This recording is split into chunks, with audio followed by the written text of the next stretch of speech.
Bien-aimés dans le Seigneur, si vous êtes croyant, vous savez tout autant que moi que ce monde n'est qu'une transition.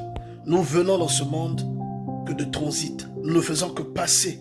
Si vous avez de la conviction, vous vivez pour préparer votre passage vers un autre monde. Vos actions, vos choix d'aujourd'hui déterminent la destination que vous allez prendre à la fin de votre vie terrestre. Et votre destination ne se détermine pas à l'église que vous fréquentez. Votre destination se détermine à votre relation personnelle avec Dieu. Il y a une erreur que beaucoup de gens font. Après l'église, il y a une communion à entretenir avec Dieu.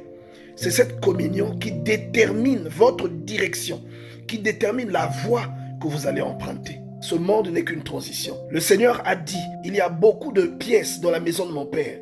Je m'en vais vous préparer une place. Et lorsqu'elle sera prête, je reviendrai vous chercher. Je vous emmènerai avec moi, afin que là où je suis, que vous soyez aussi. Il faisait là allusion à 1 Thessaloniciens, chapitre 4, à partir du verset 16.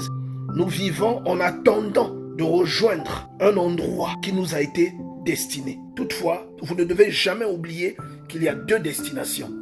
Et votre destination ne se définit pas au nombre de versets bibliques que vous connaissez, mais à la façon dont vous craignez Dieu, à la façon dont vous aimez les autres, à la façon dont vous pratiquez tous les versets que vous connaissez. Votre destination n'est pas déterminée au nombre de cultes auxquels vous assistez.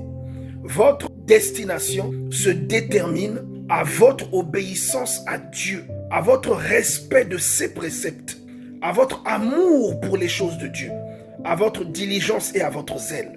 Ne vous séduisez pas à vos propres yeux. Jean nous le rappelle et Jacques nous dit, ne vous bornez pas à écouter la parole, mais mettez-la en pratique.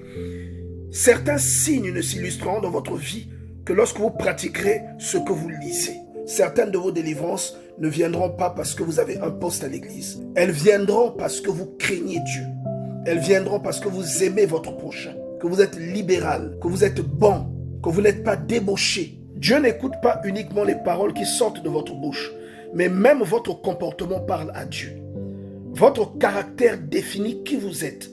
Votre caractère dit la vérité que votre parole ne dit pas. Votre caractère illustre ce que vous êtes. La vraie nature que vous ne confessez pas s'illustre par votre caractère. Ce que votre cœur ressent, ce que votre cœur est illustré dans votre comportement. Et si vous êtes croyant, vous devez savoir ces choses.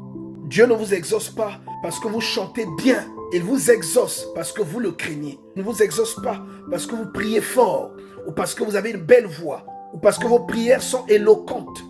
Il vous exauce parce que vous faites sa volonté. Et c'est cette volonté que vous mettez en pratique qui détermine, qui définit le lieu où vous irez après votre vie terrestre. Le lieu où vous passerez votre éternité. Dieu ne vous exaucera pas parce que vous êtes un fils de pasteur.